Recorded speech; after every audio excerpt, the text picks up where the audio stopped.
தேர்வர்கள் அனைவருக்கும் வணக்கம்.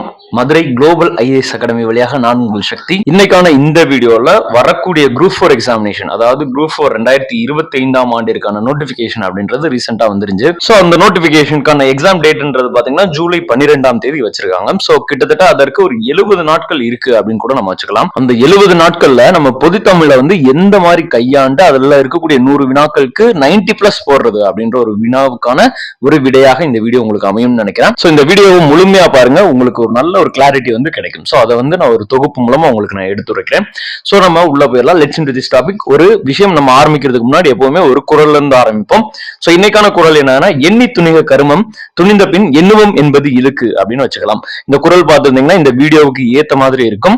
இந்த குறளை நீங்க பாக்குறீங்கன்ற பட்சத்துல உங்களுக்கும் உங்க வாழ்க்கைக்கும் ஏத்த மாதிரியாவும் இருக்கும். இப்ப ஏன்னா ஒரு விஷயத்த நீங்க ஆரம்பிக்கிறீங்க, இப்ப குரூப் 4 எக்ஸாமினேஷன் ஆரம்பிக்கிறீங்கன்ற பட்சத்துல உங்களுக்கு அந்த குரூப் 4 படிக்கணுமா வேணாமா, குரூப் 2 படிப்போமா வேணாமா அப்படின்ற ஒரு சில சந்தேகங்கள் இருக்கும். இல்லைன்னா குரூப் 4 எக்ஸாமினேஷன்ல வருடத்திற்கு 20 லட்சம் பேர் வந்து எழுதுறாங்க. சோ அதுல ஒரு போஸ்டிங் உங்களுக்கு கிடைக்குமா அப்படின்ற ஒரு சில டவுட்ஸ் இருக்கும். சோ நீங்க இப்ப ஆரம்பிக்க போறீங்கன்ற பட்சத்துல அதற்கு முன்னாடி நீங்க எந்த சந்தேகம் இருந்தாலும் சரி, எந்த வித பதட்டம் இருந்தாலும் சரி, எல்லாத்தையும் ஆராயுங்க. முதல்ல உங்களால இறங்கி முடியுமா அப்படின்றது பாருங்க. நீங்க அதான் சொல்றாங்க, எண்ணி துணிக கருமம். கருமம்னா வினை. ஒரு விஷயத்த நீங்க இறங்க போறீங்கன்ற பட்சத்துல அதற்கு முன்னாடி நிறையவே எண்ணிக்கோங்க. பட் அந்த விஷயத்துல இறங்கிட்டீங்கன்ற பட்சத்துல அதை பத்தி அடுத்து நீங்க எண்ணவே கூடாது, அதாவது யோசிக்கவே கூடாது. சோ அந்த அளவுக்கு உங்களுடைய டிசிஷன் ஃபர்ஸ்ட் எடுங்க. சோ இந்த குறள் இந்த வீடியோவுக்கு ஏற்ற மாதிரி இருக்கு. சோ இப்ப நம்ம உள்ள போயிடலாம். முன்னாடியே சொன்னேன் 12/7/2025 வரக்கூடிய குரூப் 4 எக்ஸாமினேஷன் அப்படின்றது இருக்கு. கிட்டத்தட்ட உங்க கையில 70 நாட்கள் முழுமையா இருக்கு. 70 நாட்கள்ன்றப்ப 2 மாதம் அப்படின்றதும் ஒரு 10 நாட்கள் அப்படின்றதும் உங்க கையில முழுமையா இருக்கு. அதுல எந்த மாதிரி நம்ம கையாளணும்? ஏன்னா நிறைய பேருக்கு இருக்கக்கூடிய டவுட்ஸ் வந்து அதுதான்.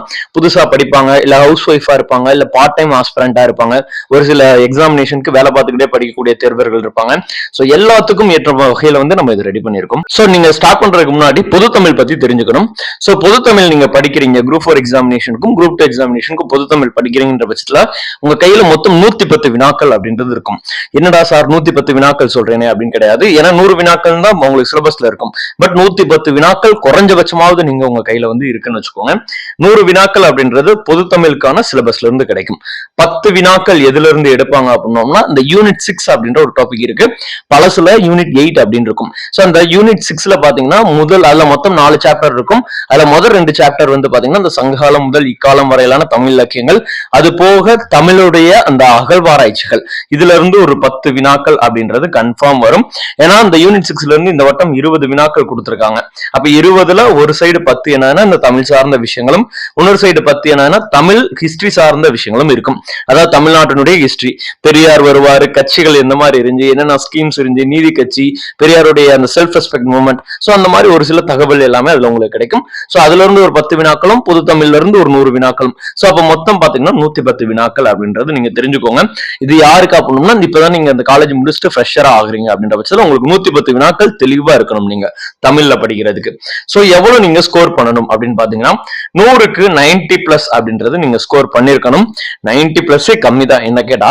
ஏன்னா இந்த வட்டம் உங்களுக்கு சிலபஸ்ன்றது பொது தமிழ் சிலபஸ் ரொம்ப ஈஸிஃபைடா பண்ணிருக்காங்க. அதாவது நீங்க ஈஸியாவே ஒரு 2 மாதத்துக்குள்ள சிலபஸ் முடிக்கிற அளவுக்கு தான் கொடுத்திருக்காங்க. ஏன்னு பாத்தீங்கன்னா கடைசி ஒரு 2 வருடங்கள் 3 வருடங்கள்ல பொது தமிழ் எடுக்கக்கூடிய தேர்வர்கள் நிறைய படிப்பாங்க. அதே மாதிரி பொது தமிழ் தேர்வு வந்து கொஞ்சம் கடினமாவும் இருக்கும். ஆனா இங்கிலீஷ்ல ஜெனரல் இங்கிலீஷ் எடுக்கிறவங்கள பாத்தீங்கன்னா அவங்க ஈஸியா இருக்கும், சிலபஸும் அவங்களுக்கு கம்மி, கொஸ்டின் பேப்பரும் ஈஸியா இருக்கும். சோ அது கடந்த ஆண்டு அப்படின்றது ஒரு பெரிய பிரச்சனை அப்படின்றது இருந்தது.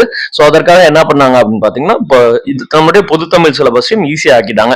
சோ அப்ப ஈஸிஃபைடா இருக்கனால உங்களால ஈஸியா 2 மாதத்துக்குள்ள கவர் பண்ண முடியும். இது யாருக்கு அப்படின்னா 1 மாசம் 2 மாசத்துல படிச்சா பாஸ் பண்ண முடியுமா அப்படின்னு கேட்பீங்க இல்லையா. சோ அவங்களுக்காக சொல்றேன், உங்களால 2 மாதத்துல இருக்கக்கூடிய இப்ப கரண்ட் பொது தமிழ் சிலபஸை கவர் பண்ண முடியும். சோ நீங்க சிலபஸ் எடுத்து பாத்தீங்கன்னா தெரியும். சிலபஸ் பாக்குறதும் நம்ம பின்னாடி ஒரு பகுதியில வச்சிருக்கேன். சோ சிலபஸை பத்தி ஒவ்வொன்றும் டீடைலிங்காவும் நான் வச்சிருக்கேன். சோ அதையும் நம்ம பார்த்துடலாம். அடுத்து சோ இந்த கடைசி 70 நாட்கள் நீங்க என்ன பண்ணணும், கடைசி 70 நாட்கள்ல பொது தமிழை நீங்க எப்படி கையாளணும்ன்றது நான் சொல்றேன். உங்களுக்கு ஜிஎஸ் எப்படி கையாளணும்னு வேணும்ன்ற பட்சத்தில் நீங்க கீழே கமெண்ட் பண்ணுங்க. அடுத்த வீடியோவை நான் உங்களுக்கு ரெடி பண்ணி கொடுக்குறேன். சோ அப்ப பொது தமிழை 70 நாட்களுக்கு எப்படி கையாளணும்னா ஃபர்ஸ்ட் ஒரு வேக் டு ஸ்டடி அப்படின்றது நீங்க ரெடி பண்ணிக்கோங்க. வேக் டு ஸ்டடி ஸ்டடி அப்படின்னோம்னா புத்தகத்துல இருந்து எந்தெந்த டாபிக் எங்கிருந்து படிக்கணும் அப்படின்றது. சோ அந்த வேர் டு ஸ்டடி அப்படின்றது நீங்க ரெடி பண்ணிட்டீங்கன்ற பட்சத்துல அந்த வேர் டு ஸ்டடியில இருக்கக்கூடிய டாபிக் வைஸா நீங்க வந்து போங்க. சோ அப்படி போனீங்கனாலே உங்களால ஈஸியா கவர் பண்ணிட முடியும். அதாவது பொது தமிழை பொறுத்தளவுக்கு ஒரு முக்கியமான ஒரு வசனம் இருக்கும், அறிந்து படியுங்கள், தெரிந்து படியுங்கள், புரிந்து படியுங்கள் அப்படின்னு சொல்லுவாங்க. அதனா அறிந்து படியுங்கள், எந்த விஷயம் எதுல இருக்கு அப்படின்றது தெரியணும். ஏன்னா பழைய சிலபஸை பொறுத்தளவுக்கு இலக்கியங்கள் அப்படின்றது அதிகமான ஒரு ஸ்கோரிங் பேப்பரா இருக்கும். பட் இந்த வட்டத்தை பொறுத்தளவுக்கு இலக்கியங்கள் அப்படின்றது மொத்தத்துக்கு 15ல இருந்து 20 வினாக்கள் அப்படின்றதா வரும் அப்படின்றது குறிப்பிட்டிருக்காங்க. அப்ப பேலன்ஸ் இருக்கக்கூடிய 75ல இருந்து 80 வினாக்கள்ன்றது இலக்கணத்துல இருந்து வரக்கூடியது. சோ அப்போ ஒரு இலக்கணம் எடுக்கிறீங்க அப்படின்ற பட்சத்துல அதை புரிஞ்சுக்கணும். ஓகேவா? சோ அதுக்கு தான் நான் சொல்லியிருக்கேன், புரிந்து படியுங்கள். எங்க இருக்குன்னு தெரியணும், அறிந்து படியுங்கள். அதற்கான ஆன்சர் வேர் டு ஸ்டடி. தெரிந்து படியுங்கள் அப்படின்னா இதுதான் இதுதான் அப்படின்ற கான்செப்ட் உங்களுக்கு தெரியணும். அதே நேரத்துல மனப்பாடம் இலக்கணத்துல பண்ணுங்கன்னா அது உங்களுக்கு ஒர்க் அவுட்டே ஆகாது. சோ அதனாலதான் சொல்றேன், தெரிந்து படியுங்கள் அப்படின்னோம்னா இதுதான் இதுல இருக்கு, அப்ப இப்படி வந்தா இதற்கான கான்செப்ட் வந்து இதுதான் அப்படின்ற விஷயங்களை தெரிந்து படியுங்கள். சோ இந்த மூன்றையும் நீங்க ஞாபகத்துல வச்சு படிச்சீங்க அப்படின்ற பட்சத்துல பொது தமிழை வந்து கண்டிப்பா உங்களால கையாண்டு அதுல 90+ அப்படின்றது உங்களால எடுக்க முடியும். சோ இதை தான் நான் உங்களுக்கு முக்கியமா சொல்லணும். அடுத்து மிகப்பெரிய தேர்வர்களுடைய குழப்பம் என்னன்னு பாத்தீங்கன்னா, எவ்வளவு மணி நேரம் ஒரு நாளைக்கு படிக்கணும். சோ அதுதான் எல்லாருக்கும் இருக்குமான ஒரு கேள்வி. நீங்க குறைஞ்சபட்சம் ஒரு ஃபுல் டைம் ஆஸ்பிரண்டா இருக்கீங்க அப்படின்னா, ஃபுல் டைம் ஆஸ்பிரண்ட்னா இப்ப காலேஜ் முடிச்சிருப்பீங்க, உங்களுக்கு படிக்கிறதுக்கான அந்த அகவாசம் அப்படின்றது இருக்கும். அந்த காலநிலையை பொறுத்து நீங்க வந்து என்ன பண்ணுங்க, குறைஞ்சபட்சம் 8 மணி நேரம்ன்றது படிங்க. 8 மணி நேரம் எப்படி சார் படிக்கிறது, அதெல்லாம் படிக்க முடியுமானா கண்டிப்பா படிக்க முடியும். ஒரு நாளைக்கு நீங்க காலையில 4 மணி நேரம் அப்படின்றது எடுத்துக்கோங்க, ஈவினிங் ஒரு 4 மணி நேரம்ன்றது எடுத்துக்கோங்க. ஓகே, ஏன்னா மதிய நேரங்கள்ல எல்லாராலையும் படிக்க முடியாது, அந்த அட்டென்ஷன் ஸ்பேன் அப்படின்றது வந்து உங்களுக்கு இருக்காது பொதுவாகவே. அது வந்து ரிசர்ச்லயே நிறைய பேர் சொல்லியிருக்காங்க. சோ அப்படின்ற பட்சத்துல காலையில ஒரு 4 மணி நேரம், ஈவினிங் ஒரு 4 மணி நேரம் அப்படின்றது எடுத்து படிங்க. சோ காலையில ஒரு 4 மணி நேரம் அப்படின்றப்ப நீங்க எத்தனை மணிக்கு எந்திரிக்கிறீங்களோ, இப்ப சில பேர் 5 மணிக்கு எந்திரிக்கீங்கன்னா இந்த 5 to 9 அப்படின்றது உங்களால படிக்க முடியும். அதே இது ஈவினிங் பொறுத்தளவுக்கு ஒரு 5 மணிக்கு நீங்க ஆரம்பிக்கிறீங்க அப்படின்னா 9 மணி அல்லது 10 மணி வரைக்கும் உங்களால படிக்க முடியும். இடைப்பட்ட நேரங்கள்ல உங்களுக்கு வேற ஏதாவது ஜிஎஸ் இருக்கிறதுக்கு நீங்க யூஸ் பண்ணிக்கோங்க. இல்ல நீங்க ஒரு பார்ட் டைம் ஆஸ்பிரண்ட் அப்படின்னா காலையில இருக்கக்கூடிய 4 மணி நேரத்தை உங்களுக்கு பொது தமிழுக்கும், ஈவினிங் இருக்கக்கூடிய 4 மணி நேரத்தை உங்களுக்கு ஜிஎஸ் மற்றும் மேக்ஸுக்கும் யூஸ் பண்ணிக்கோங்க. அது ரொம்ப பயனுள்ள வகையில அமையும். சோ இப்போ வந்து உங்களுக்கு ஒரு நாளைக்கு எவ்வளவு மணி நேரம் படிக்க வேண்டும் அப்படின்றதுக்கு ஒரு பதில் கிடைச்சிருக்கும்னு நினைக்கிறேன். சோ அடுத்து நீங்க பண்ணக்கூடிய மிஸ்டேக்ஸ் என்னது அப்படின்னோம்னா, எல்லாத்தையும் படிக்கிறது. ஓகே, பொது தமிழ் எடுத்துக்கிட்டு அட்டை டு அட்டை வந்து படிக்கிறேன் அப்படின்னு வந்து சில பேர் சொல்லியிருப்பாங்க. சோ அதை எடுத்துக்கிட்டு நீங்க என்ன பண்ணுவீங்க, 6th புத்தகத்துல இருந்து ஒவ்வொரு லெசனா ஒவ்வொரு டாபிக்கா வந்து படிப்பீங்க. இந்த வட்டம் சிலபஸை பொறுத்தளவுக்கு என்னுடைய ஒப்பீனியன் என்னன்னா, அப்படி படிக்கவே படிக்காதுங்க. ஏன்னா நம்ம முன்னாடியே சொன்ன மாதிரி பழைய சிலபஸை பொறுத்தளவுக்கு அதுல இருக்கக்கூடிய ஒரு முக்கியமான ஸ்கோரிங் பேப்பர்னா இலக்கியங்கள் தான். இலக்கணத்தை பொறுத்தளவுக்கு 33ல இருந்து 35 மாதிரி கேள்விகள் வந்து கேட்பாங்க. பட் இந்த வட்டம் வந்து 75ல இருந்து ஒரு 80 வரைக்கும் உங்களுக்கு எதுல இருந்து வரும் அப்படின்னா இலக்கணங்கள்ல இருந்து வரப்போகுது. சோ அப்ப நீங்க அட்டை டு அட்டை படிச்சாலும் அதுல இருந்து கொஸ்டின்ஸ் வரப்போறது இல்ல, அதுதான் உண்மையும் கூட. சோ அப்படின்ற பட்சத்துல நீங்க அந்த மிஸ்டேக் பண்ணாம எப்படி பண்ணணும், நீங்க எந்த பகுதிகளுக்கு கவனம் செலுத்த வேண்டும், சோ அந்த இதுக்காக தான் இந்த ஒரு நம்ம ஸ்லாட் வச்சிருக்கோம். இதை முடிஞ்ச அளவுக்கு ஸ்கிரீன்ஷாட் எடுத்துக்கோங்க, இல்லைன்ற பட்சத்துல ஒரு நோட் பண்ணி படிச்சுக்கோங்க. இந்த ஆர்டர்ல படிங்க, உங்களால கண்டிப்பா பொது தமிழ்ல 100க்கு 90+ன்றது ஈஸியா எடுத்துடலாம். சோ நீங்க கவனம் செலுத்த வேண்டிய பகுதிகள் என்னன்னா, ஃபர்ஸ்ட் 6th இருந்து 10வது வகுப்புக்குள்ள இருக்கக்கூடிய இலக்கணங்கள் அப்படின்றது கண்டிப்பா நீங்க கவர் பண்ணணும். ஏன்னா இந்த வட்டம் இலக்கணங்கள்ல நான் திரும்ப திரும்ப சொல்றது 80 வினாக்கள், அதாவது 80 வினாக்கள் அப்படின்றது இருக்கு. சோ அப்ப 6th இருந்து 10th இருக்கக்கூடிய இலக்கண பகுதிகள் எல்லாத்தையும் நீங்க படிக்க போறீங்க. சார் எப்படி சார், அப்ப 6th புத்தகத்துல இருந்து நான் ஆரம்பிச்சிருவா? இப்போ 9 யூனிட் வந்து 6th புத்தகத்துல இருக்கும். ஃபர்ஸ்ட் யூனிட்ல இருக்கக்கூடிய இலக்கணம், செகண்ட் யூனிட் இலக்கணம். சோ அப்படி படிக்கவா அப்படின்னு கேட்டீங்கன்னா கண்டிப்பா அப்படி படிக்க கூடாது. நான் அதான் ஸ்டார்டிங்ல உங்ககிட்ட சொன்னேன், வேர் டு ஸ்டடி அப்படின்றது வந்து நீங்க எடுத்துக்கணும். வேர் டு ஸ்டடி அப்படின்னோம்னா ஒரு பகுதி எந்த இடத்துல இருக்கு புத்தகத்துல அப்படின்னு வந்து குறிப்பிடப்பட்டிருக்கும். சோ அப்ப ஒரு டாபிக் அப்படின்றது எடுக்கிறீங்க, இப்ப பிரித்து எழுதுக அப்படின்னு எடுத்துக்கிறீங்கன்னு வச்சுக்கோங்க. பிரித்து எழுதுக வேர் டு ஸ்டடியில எங்கெங்க இருக்கும். சோ பிரித்து எழுதுக உங்களுக்கு தெரியணும்ன்ற பட்சத்துல புணர்ச்சி விதிகள் அப்படின்றது உங்களுக்கு தெரியணும். ஏன்னா புணர்ச்சி தெரிஞ்சா மட்டும்தான் உங்களால பிரிக்கவோ அல்லது ஒரு கூற்றம் வந்து சேர்க்கவும் முடியும். சோ அப்ப பிரித்து எழுதுக படிக்கிறப்ப அதனுடைய டாபிக் ரிலேட்டடானது என்னதுன்னு பாத்தீங்கன்னா புணர்ச்சி. அப்ப புணர்ச்சி புத்தகத்துல எங்க இருக்கு, 7th புத்தகம், 8th புத்தகம், 10th புத்தகம் அப்படின்னு உங்களுக்கு இருக்குன்னா, சோ அப்ப அந்த மாதிரி அதை ஃபர்ஸ்ட் கவர் பண்ணுங்க. அதுக்கப்புறம் சேர்த்து எழுதுகவே அதோட சேர்ந்து வந்துடும். சேர்த்து எழுதுக உங்களுக்கு தெரியறப்ப அந்த வல்லின மிகும் மற்றும் மிகாதும் தெரியணும். அடுத்து முக்கியமான இருக்கக்கூடிய சாப்டர் என்னன்னா சந்திப்பிழை. சந்திப்பிழை தெரியறதுக்கும் உங்களுக்கு வல்லின மிகும் மிகா இடம்ன்றது தெரியணும். சோ அந்த மாதிரி ஒவ்வொரு டாபிக் வைஸாவும் 6th இருந்து 10th வரைக்கும் இருக்கக்கூடிய இலக்கண பகுதிகளை நீங்க ஃபர்ஸ்ட் கவர் பண்ண போறீங்க. அடுத்து இருக்கக்கூடிய ஒரு சில பேருக்கு டவுட் இருக்கும், சார் நான் புதிய புத்தகம் படிக்கணுமா இல்ல பழைய புத்தகம் படிக்கணுமா அப்படின்றது. சோ நீங்க ஃபர்ஸ்ட் என்னுடைய ஒப்பீனியன் இப்ப நான் சொல்றேன். இப்போதைக்கு இருக்கக்கூடிய கரண்ட் ட்ரெண்ட் என்னன்னா, புதிய புத்தகத்தை ஃபர்ஸ்ட் படிங்க. புதிய புத்தகத்தை நீங்க படிச்சுட்டு பழைய புத்தகத்துல இருக்கக்கூடிய சிலபஸ்ல கவர் பண்ணக்கூடிய இலக்கணங்களையும் வாசிச்சு பார்த்துக்கோங்க. ஏன்னா பழைய புத்தகத்துல இருந்து இருக்கக்கூடிய இலக்கணங்களை தான் சிம்பிளிஃபைடு பண்ணி இந்த வட்டம் உங்களுக்கு புதிய புத்தகமா கொடுத்துருக்காங்க. அதாவது ஒரு 6th புத்தகத்துல பழைய புத்தகத்துல கொஞ்சம் கண்டென்ட் நிறைய இருக்கும். இதை வந்து ஒரு 6th பையனுக்கு புரியும் வகையில ஏற்ற வகையில கொஞ்சம் கிராபிக்ஸ் எல்லாம் ஆட் பண்ணி சோ உங்களுக்கு பிக்டோகிராஃபியா ஒரு புதிய புத்தகமா உங்களுக்கு வடிவமைச்சு கொடுத்துருக்காங்க. சோ அப்ப புதிய புத்தகமும் படிக்கணும், பழைய புத்தகத்தையும் ரெஃபர் பண்ணிக்கணும். ஏன்னா இலக்கணத்துல பழைய புத்தகம் புதிய புத்தகம்னா இல்ல. இப்ப மேக்ஸை பொறுத்தளவுக்கு எப்படி ஒரு 10 ஃபார்முலா இருக்குன்னா அந்த 10 ஃபார்முலா தான், அதுல பழைய புத்தகம் புதிய புத்தகம் தான் இல்ல. அதே மாதிரிதான் இலக்கணம். இப்ப புணர்ச்சினா ஒரு 15 ரூல் தான் இருக்கு. 15 ரூல படிச்சிட்டீங்க அப்படின்னா பழசு புதுசுலாம் கிடையாது. சோ அப்ப புதிய புத்தகமும் படிக்கணும், பழைய புத்தகமும் படிக்கணும். புதிய புத்தகத்தை படிச்சு நீங்க உங்களுடைய டேட்டாஸ் வந்து ஸ்டோர் பண்ணிக்கணும். பழைய புத்தகத்துல இருக்கக்கூடிய கண்டென்ட் வந்து நீங்க ரெஃபரன்ஸ்க்கு வந்து யூஸ் பண்ணிக்கணும். அப்ப 2 புத்தகமும் படிக்கணும் அப்படின்றத தெளிவா இருந்துக்கோங்க. அடுத்து முக்கியமா நீங்க பண்ணக்கூடிய ஒரு முக்கியமான ஒரு விஷயம் என்னன்னா, மொழித்திறன் பயிற்சியை கண்டிப்பா நீங்க படிக்கணும். அது என்னது சார் மொழித்திறன் பயிற்சி அப்படின்னோம்னா, ஒவ்வொரு யூனிட்டுக்கும் பின்னாடி பாத்தீங்கன்னா குழந்தைகளுக்கு, அதாவது 6th புத்தகம் எடுத்தீங்கன்னா 6th குழந்தைக்கு ஏற்ற மாதிரி வந்து ஒரு சில டேட்டாஸ் வந்து கொடுத்திருப்பாங்க. அது எப்படின்னா அவங்களுக்கு பிராக்டிஸ் பண்ணி கொடுக்கக்கூடிய ஒரு சில விஷயங்கள் இருக்கும். சோ அதை தான் நீங்க படிக்க போறீங்க. சார் அப்ப நீங்களே சொல்லிட்டீங்களே குழந்தைகளுக்கு எதுவான வகையில அமைச்சிருக்காங்கன்னு. அப்படி கிடையாது. குழந்தையுடைய அவங்களுடைய கேப்பபிலிட்டி அதிகரிக்கிறதுக்கு கொஞ்சம் ட்விஸ்ட் பண்ணியும் அதுல கொடுத்துருவாங்க. எதுல மொழித்திறன் பயிற்சியில.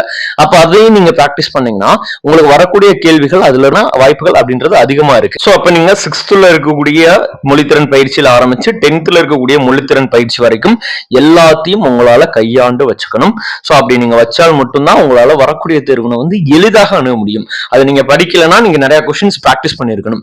பட் அந்ததே நீங்க கொஸ்டின் மாதிரி பிராக்டிஸ் பண்ணிருந்தீங்கன்னா உங்களுக்கு வரக்கூடிய குரூப் 4 எக்ஸாமினேஷனுடைய பொது தமிழ்ன்றது ரொம்ப சுலபமாக இருக்கும். சோ அடுத்து பாத்தீங்கன்னா ப்ரீவியஸ் இயர் கொஸ்டின் சால்விங் இருக்கக்கூடிய தேர்வர்களும் சரி, அதே நேரத்துல ரொம்ப ஆண்டுகள் வந்து படிப்பாங்க. கிட்டத்தட்ட இந்த குரூப் 4 எக்ஸாமினேஷன் 4 ஆண்டுகள் 5 ஆண்டுகள் படிக்கக்கூடிய தேர்வர்கள் இருப்பாங்க. அவங்க பண்ணக்கூடிய மிக முக்கியமான விஷயம் என்னன்னா ப்ரீவியஸ் இயர் கொஸ்டின் எடுத்து சால்வ் பண்ணாம இருக்கிறது. ஏன்னா ப்ரீவியஸ் இயர் கொஸ்டின் எடுத்து சால்வ் பண்ணாதான் எந்த சாப்டர் எதுக்குள்ள இருக்குன்னு தெரியும், எந்த சாப்டர்ல இருந்து மோஸ்ட் ஆஃப் த கொஸ்டின்ஸ் வந்து வருது அப்படின்றது தெரியும். சோ அந்த தப்ப நீங்க பண்ணிடாதீங்க. இதை நீங்க ஃப்ரெஷரா ஆரம்பிக்கிறீங்கன்னா ப்ரீவியஸ் இயர் கொஸ்டின் எடுத்து டவுன்லோட் பண்ணிக்கோங்க. ஒவ்வொரு கொஸ்டினா சார்ட் அவுட் பண்ணி பாருங்க. இது ஜிஎஸ்க்கும் பொருந்தும், முக்கியமா மேக்ஸுக்கும் பொருந்தும். நீங்க மேக்ஸை பொறுத்தளவுக்கு ஒரு மாதத்துக்குள்ளே சிலபஸ் முடிச்சிடலாம். சோ அதற்கு அப்புறம் இருக்கக்கூடிய ஒரு மாசத்துல நீங்க ப்ரீவியஸ் இயர் கொஸ்டின் சால்வ் பண்ணீங்கனாலே உங்களால ஃபுல்லா டேக்கிள் பண்ணிடலாம். சோ அதனால உங்களுக்கு ஈஸியான ஒரு முறையில வந்து அமையும். அடுத்து பாத்தீங்கன்னா டெஸ்ட் எதுவுமே நீங்க சேராம இருக்கிறது. சோ இது ஏன் சார் அப்படி சொல்றீங்க அப்படின்னா, கண்டிப்பா நீங்க பொது தமிழை பொறுத்தளவுக்கு ஏதாவது ஒரு டெஸ்ட் பேட்ச் அப்படின்றத நீங்க ஜாயின் பண்ணி தான் ஆகணும். ஏன்னா இலக்கணங்களை பொறுத்தளவுக்கு நீங்க நிறைய பிராக்டிஸ் பண்ணணும். புத்தகத்துல இருக்கக்கூடிய இலக்கணங்களை படிச்சிருவீங்க, பின்னாடி இருக்கக்கூடிய மொழித்திறன் பயிற்சியில இருக்கக்கூடிய இலக்கணங்களை வந்து நீங்க பிராக்டிஸ் பண்ணிக்குவீங்க. பட் அது மட்டும் போதுமா? கண்டிப்பா போதாது. உங்களுடைய கேப்பபிலிட்டியை வந்து டெஸ்ட் பண்ணணும். சோ அதற்காக தான் நம்ம ஏதாவது ஒரு டெஸ்ட் பேட்ச் போடணும் அப்படின்னு சொல்றோம். சோ அப்ப நீங்க பொது தமிழ்ல கண்டிப்பா 100க்கு 90+ எடுக்கணும்னா ஒரு டெஸ்ட் பேட்ச் ஜாயின் பண்ணியே ஆகணும். சோ நம்ம அகாடமி வழியாகவும் நம்ம டெஸ்ட் பேட்ச் அப்படின்றதும் கொடுத்துருக்கோம். அதே நேரத்துல நம்ம தேர்வுகள் அப்படின்றது வச்சுக்கிறோம். அதே நேரத்துல வகுப்புகளும் வச்சுக்கிறோம் நம்ம அகாடமி வாயிலாக. சோ உங்களுக்கு ஸ்கிரீன்ல தெரியக்கூடிய நம்பரை எடுத்து நீங்க கான்டாக்ட் பண்ணி ஃபர்தரா டீடைல்ஸ் வந்து கேட்டுக்கோங்க. சோ இப்போ வரைக்கும் உங்களுக்கு வீடியோல வந்து பொது தமிழ்னா என்ன, அதுல எப்படி இருக்கு, சோ எந்த மாதிரி படிக்கணும், சோ எந்தெந்த தகவல்கள் உங்களுக்கு தேவைப்படும், கவனம் செலுத்த வேண்டிய பகுதி எது, சோ அப்படின்ற ஒரு முக்கியமான குறிப்புகள் எல்லாமே பார்த்துட்டோம். இதற்கப்புறம் பொது தமிழ்ல இருக்கக்கூடிய சிலபஸ் ஆராய்வும். சோ அப்படி நம்ம பார்த்துக்கலாம். மொத்தம் பொது தமிழை பொறுத்தளவுக்கு அலகு 7 வரைக்கும் இருக்கு. அலகு 7னா பகுதி 3 இருந்து பகுதி 7 வரைக்கும் இருக்கக்கூடிய முக்கியமான இலக்கணங்கள் தொகுத்து கொடுக்கப்பட்டதும், அதே மாதிரி அலகு 1ம் 2ம் பாத்தீங்கன்னா எழுத்தும் சொல்லும் கொண்ட இலக்கணங்களாகவும் இருக்கிறது.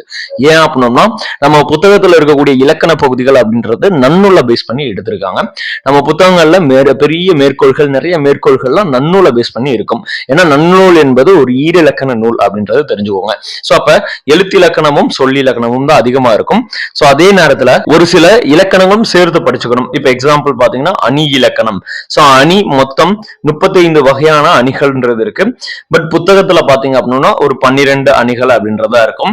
அது முக்கியமா திருக்குறள் பகுதியில இருந்து கொஸ்டின்ஸ் வந்து கேட்பாங்க. இப்ப திருக்குறள் மொத்த திருக்குறள் எடுத்தீங்கன்னா 1330ல நம்ம புத்தகத்துல இருக்கக்கூடியதுல மொத்தம் ஒரு 51 திருக்குறளுக்கு அதனுடைய அணிகள் அப்படின்ற ஒரு குறிப்பு இருக்கு. சோ அந்த அணிகள் பற்றிய குறிப்பும் திருக்குறள் பற்றிய குறிப்பும் உங்களுக்கு வேணும்ன்ற பட்சத்துல அதையும் நீங்க இந்த வீடியோவுக்கு கீழே கமெண்ட் பண்ணுங்க. அடுத்த வீடியோல உங்களுக்கு அதை நம்ம வந்து நடத்தி கொடுப்போம். சோ அப்ப அழகு 1 இலக்கணத்தை பொறுத்தளவுக்கு 25 வினாக்கள் அப்படின்றது கேட்கறாங்க. 25 வினாக்களும் எழுத்து அப்படின்ற ஒரு டாபிக்கும் சொல் அப்படின்ற ஒரு டாபிக்ல இருந்து கேட்கறாங்க. அழகு 2 பொறுத்தளவுக்கு சொல்லகராதி அப்படின்ற ஒரு டாபிக்ல இருந்து கேட்கறாங்க. சோ அந்த தொகுப்பை பொறுத்தளவுக்கு 15 வினாக்கள். அழகு 3 பொறுத்தளவுக்கு எழுதும் திறன் பயிற்சி கொண்ட ஒரு வினாக்கள், மொத்தம் 15 வினாக்கள் அப்படின்றது கேட்கறாங்க. அழகு 4 பொறுத்தளவுக்கு கலை சொற்கள்ல இருந்து 10 வினாக்கள் கேட்கறாங்க. அழகு 5 பொறுத்தளவுக்கு வாசித்தல் மற்றும் புரிந்து கொள்ளும் திறன். சோ உங்களுடைய கேப்பபிலிட்டி எப்படி இருக்கு அப்படின்றதுக்காக. ஏன்னா இப்ப இங்கிலீஷ் மீடியம் ஸ்டூடெண்ட்ஸ் வந்து இந்த இடத்துல வந்து பெருசா வந்து அஃபெக்ட் பண்ணப்படுவாங்க. ஏன்னு பாத்தீங்கன்னா அவங்கள பொறுத்தளவுக்கு தமிழ் கொஞ்சம் வாசித்தலே கொஞ்சம் ஒரு திணறுவாங்க. சோ அப்போ வாசித்தல் மற்றும் புரிதல் பயிற்சின்றப்ப அவங்க டைம் எடுத்துக்கிறதுக்காக இந்த பகுதின்றது கொடுக்கப்பட்டது. எத்தனை வினாக்கள்? 15 வினாக்கள் அப்படின்றது கேட்டிருக்காங்க. அடுத்து பாத்தீங்கன்னா அழகு 6. சோ அழகு 6 எப்படி வரும்? எளிய மொழிபெயர்ப்பு. எளிய மொழிபெயர்ப்புனா English to Tamil translation. So அந்த இங்கிலீஷ் டு தமிழ் டிரான்ஸ்லேஷன் மொத்தம் 15 வினாக்கள் அப்படின்றது வருது. சோ 5 வினாக்கள் தானே குறிப்பிடப்பட்டது அப்படின்னோம்னா கிடையாது. இந்த கலை சொற்கள் அப்படின்றதும் 10 வினாக்கள் எதுல இருந்து கேட்பாங்கன்னா இங்கிலீஷ்ல இருந்து தமிழ்ல இருக்கக்கூடிய டிரான்ஸ்லேஷன் தான். பட் இந்த இங்கிலீஷ் டு தமிழ் டிரான்ஸ்லேஷன் எளிய மொழிபெயர்ப்புன்றது உங்களுக்கு புத்தகத்துல இருக்கக்கூடிய இங்கிலீஷ் டு தமிழ் டிரான்ஸ்லேஷனா இருக்கும். அதாவது 6th இருந்து 10th இருக்கக்கூடிய வினாக்கள் இருந்து 5 வினாக்களும். இந்த கலை சொற்கள் அப்படின்றது உங்களுக்கு வேற சில டாபிக்ஸ் இப்ப எப்படின்னா இப்ப ஜீன் என்றால் மரபணு. அப்ப இந்த ஜீன் என்பது தமிழுக்கு பொது தமிழுக்கு உரியது அல்ல. சோ அப்ப அது எதற்குரியது? சயின்ஸ்ல இருந்து கேட்கலாம். சோ இப்ப பொலிட்டிக்கல் சயின்ஸ்ல இருந்து கேட்கலாம். சோ இப்ப ஒரு லாட்டின் சிவிலைசேஷன் என்றால் தமிழ்ல என்னன்னு கேட்பாங்க. அப்ப சிவிலைசேஷன் என்பது எந்த மொழியில இருந்து வந்திருக்கு? சோ இந்த மாதிரி ஒரு சில வினாக்கள் கலை சொற்கள் அப்படின்னு சொல்லுவாங்க. அதாவது பொது தமிழ்ல இருந்து மட்டும் கேட்கக்கூடியது எளிய மொழிபெயர்ப்பு அப்படின்னு பிரிச்சுக்கலாம். கலை சொற்கள் என்பது ஜிஎஸ்ல இருந்து கேட்கக்கூடிய வினாக்கள் அப்படின்றத நீங்க பிரிச்சுக்கலாம். அதுக்கப்புறம் கடைசியில பாத்தீங்கன்னா அழகு 7. அழகு 7 தான் இந்த வட்டம் உங்களுக்கு இலக்கியமும் தமிழ் அறிஞர்களும் தமிழ் தொண்டும் அப்படின்னு வச்சிருக்காங்க. சோ அதுல இருந்து இந்த வட்டம் எத்தனை வினாக்கள் வரும்னு சொல்லப்படுதுன்னா 15 வினாக்கள்ல இருந்து 20 வினாக்கள் வரலாம் அப்படின்ற எதிர்பார்ப்பு அப்படின்றது இருக்கு. சோ அவங்களும் 15 வினாக்கள் அப்படின்றது கொடுத்துட்டாங்க. சோ அப்ப இதுல இருந்து மொத்தம் பாத்தீங்கன்னா 85 வினாக்கள் அப்படின்றது இலக்கணத்துல இருந்தும் 15 வினாக்கள்ன்றது இலக்கியத்துல இருந்தும் கேட்கிறா போறாங்க அப்படின்றது நமக்கு தெரியுது. சோ இப்போ உங்களுக்கு சிலபஸை பத்தி பேசிக்கா ஓரளவுக்கு தெரிஞ்சிருச்சு. இலக்கணத்துல இருந்து 85 வினாக்களும் 15ல இருந்து 20 வினாக்கள்ன்றது இலக்கியங்கள்ல இருந்து வரப்போதும் தெரிஞ்சு. சோ அதை தான் சொன்னேன். 6வதுல இருந்து 10வது இலக்கணங்களை படிக்கணும். புதிய புத்தகத்தை படிச்சு நீங்க அந்த டேட்டாவை எடுத்துக்கணும். பழைய புத்தகத்தை ரெஃபரன்ஸ்க்கு யூஸ் பண்ணிக்கணும். அதே நேரத்துல டாபிக் வைஸ் வந்து நீங்க போகணும். சோ இதெல்லாம் உங்களுக்கு இருக்கக்கூடிய பேசிக் சந்தேகங்களா இருக்கும். அதாவது முதல் கட்ட சந்தேகங்களா இருக்கும். சோ அதுக்கப்புறம் இப்ப சிலபஸ்ல என்னென்ன கொடுத்திருக்காங்க, இந்த 7 டாபிக், இந்த 7 தொகுப்புல இருந்து என்னன்னா எப்படி இந்த மாதிரி வினாக்கள் வரும் அப்படின்றத நம்ம பார்க்கலாம். சோ இதுதான் உங்களுக்கு ஒரிஜினல் சிலபஸ்.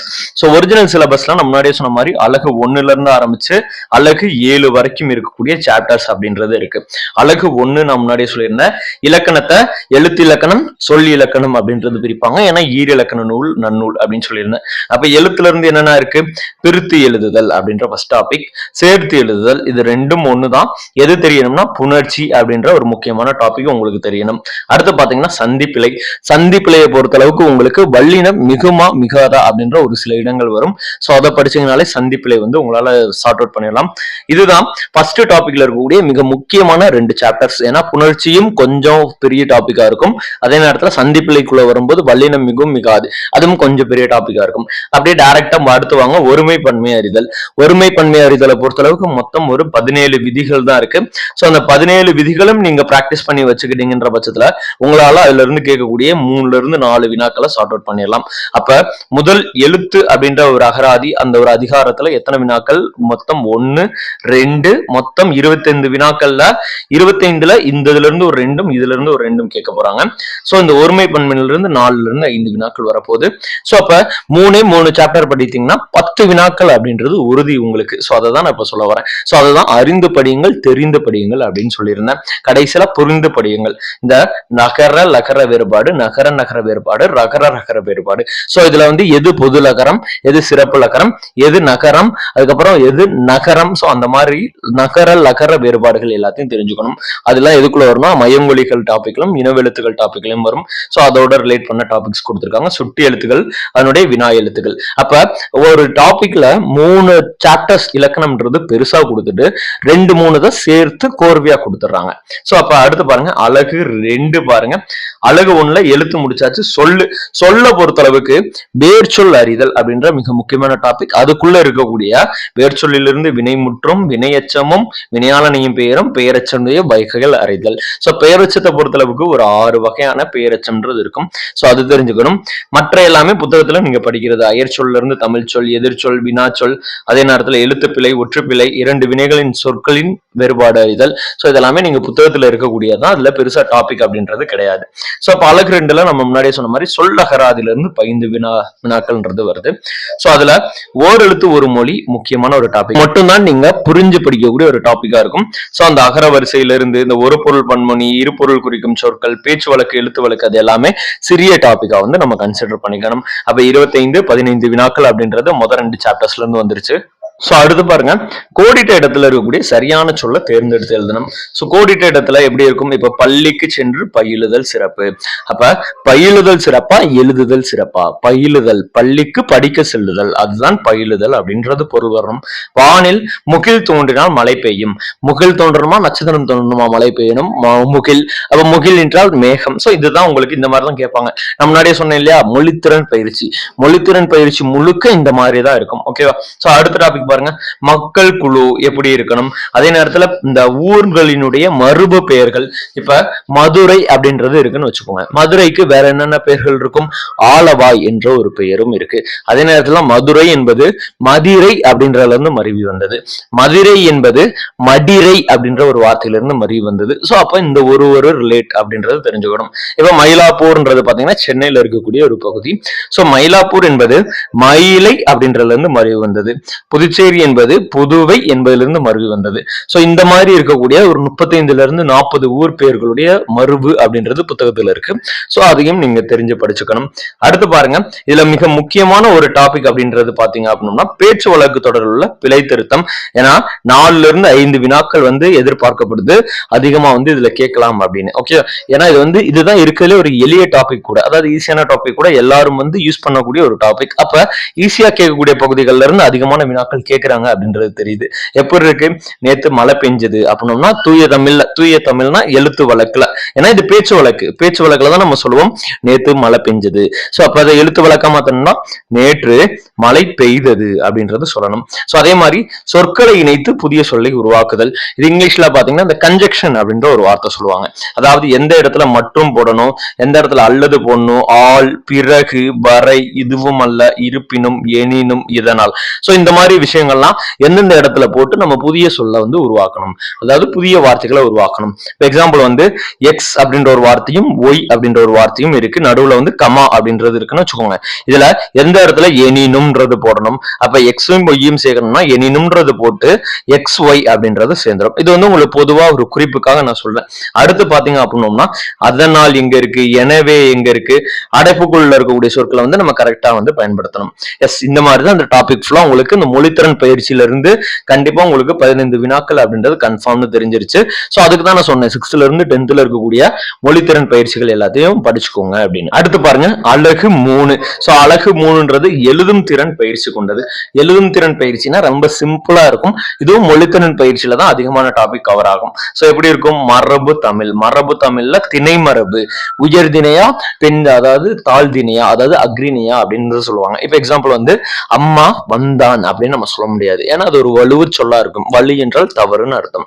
சோ அம்மா வந்தார் அப்படின்னு மரியாதைக்காகவும், அல்லது அம்மா வந்தாள் அப்படின்றது பெண்பாலுக்காகவும் குறிக்கும். அந்த மாதிரி உயர்திணையா அது அக்ரிணையா, அக்ரிணை என்றால் தாழ்திணை என்பது அர்த்தம். சோ அப்போ உயர்திணையா அக்ரிணையான்னு தெரியணும். அந்த அக்ரிணைக்குரிய அந்த விகுதிகள் என்னென்ன அப்படின்றது தெரியணும். சோ அதே மாதிரி பால் மரபுன்றது தெரியணும், அதாவது ஆண் பாலுக்கும் பெண் பாலுக்கும் இருக்கக்கூடிய வித்தியாசம். உயர்திணையும் அக்ரிணையும் சேர்ந்து மொத்தம் 5 பால்களை உருவாக்கும். இப்ப ஆண் பால், பெண் பால், பலர்பால் இது எல்லாமே உயர்திணைக்கு உரியக்கூடிய விகுதிகளா இருக்கும். அதாவது பால் வகைகளா இருக்கும். அக்ரிணைக்கு உரியது அதே இது ஒன்றன் பாலும் பலவின் பாலும் இருக்கும். சோ அப்ப அந்த மாதிரி இருக்கக்கூடிய விஷயங்கள் அப்படின்றது தெரிஞ்சுக்கணும். ஒலி மரபுன்றது தெரிஞ்சுக்கணும். இப்ப நாய் கத்தியது, இப்ப ரோட்ல நாய் கத்தியது அப்படின்னு நம்ம சொல்லுவோம். பட் நாய் கத்துமா? நாய் கத்தாது, நாய் குறைக்கும். இப்ப நரி கத்தியது அப்படின்னு, காட்டுல நரி கத்தியது, நரி சவுண்ட் கேட்டுச்சுன்னா நரி கத்தியன்னு சொல்லுவோம். நரி கத்துமா? நரி ஊளையிட்டது. சோ அந்த மாதிரி அதற்கு இருக்கக்கூடிய கரெக்டான ஒலி விதிக்கக்கூடிய அந்த கான்செப்ட்ஸ் அப்படின்றது நமக்கு தெரியணும். அடுத்து இருக்கக்கூடியதுல முக்கியமான டாபிக் பாத்தீங்கன்னா நிறுத்தல் குறியீடுகள். இதுதான் இருக்கிறதுலே கொஞ்சம் குழப்பக்கூடிய ஒரு டாபிக்னு சொல்லலாம். எந்த இடத்துல கால் புள்ளி, கால் புள்ளினா கமா கொட்டேஷன், அரை புள்ளி, முக்கால் புள்ளி, முற்றுப்புள்ளி, வியப்பு குறினா எக்ஸ்கிளமேஷன், வினாக்குறினா கொஸ்டின் டேக், அந்த அமையக்கூடிய இடங்கள் எங்கெங்க அப்படின்ற ஒரு சில விதிகள் இருக்கு. சோ புத்தகத்துல அதை நீங்க பேக் டு ஸ்டடி வச்சிருக்கீங்கன்ற பட்சத்துல தேடி படிச்சிட்டீங்க அப்படின்னா அதுல இருக்கக்கூடிய கான்செப்ட்ஸ்லாம் உங்களால ஈஸியா போட்டுடலாம். இதுல இருந்து 2 to 3 வினாக்கள் எதிர்பார்க்கப்படுது. அடுத்து பாத்தீங்கன்னா அலகு 4. அலகு 4 பாக்குறப்ப நீங்க அலகு 6ஐயும் பார்க்கணும். அலகு 6ன்றது எளிய மொழிபெயர்ப்பு. எளிய மொழிபெயர்ப்புனா ஆங்கில சொல்ல இருந்து இங்கிலீஷ், அதாவது தமிழுக்கு மாத்தணும். Example pen drive, printer, computer, keyboard இதெல்லாம் சொல்லணும். அதே இது நீங்க அலகு 4 எடுத்துக்கிட்டீங்கன்னா கலைச்சொற்கள். கலைச்சொல் பொறுத்தளவுக்கு ஜிஎஸ் டாபிக் நான் ஸ்டார்டிங்ல சொல்லியிருந்தேன். ஜிஎஸ்னா இப்ப பாருங்க, ஜீன்னா மரபணு, சயின்ஸ்ல இருந்து கேட்டிருக்காங்க. நாட்டிக்கல் மைல்னா கடல் மைல் அப்படின்றது கேட்டிருக்காங்க. இப்ப எக்கனாமிக்ஸ் அப்படின்னு வச்சுக்கலாம். Allergy science, migration geography. So அப்ப சர்ச் இன்ஜின் இது பொது தமிழ்ல இருந்து கேட்டிருக்காங்க. அவங்களே கொடுத்திருக்காங்க பாருங்க. அறிவியல்ல இருந்து கல்வி, எஜுகேஷன், மருத்துவம், மேலாண்மை மேனேஜ்மெண்ட், சட்டம், புவியியல், தொழில்நுட்பம், டெக்னாலஜி, ஊடகம், தகவல் தொழில்நுட்பம் இதுல இருக்கக்கூடிய வினாக்கள் எல்லாம் பொது தமிழ்ல நம்ம மாத்துற மாதிரி ஒரு சில வினாக்கள் வந்து கொடுக்கலாம்.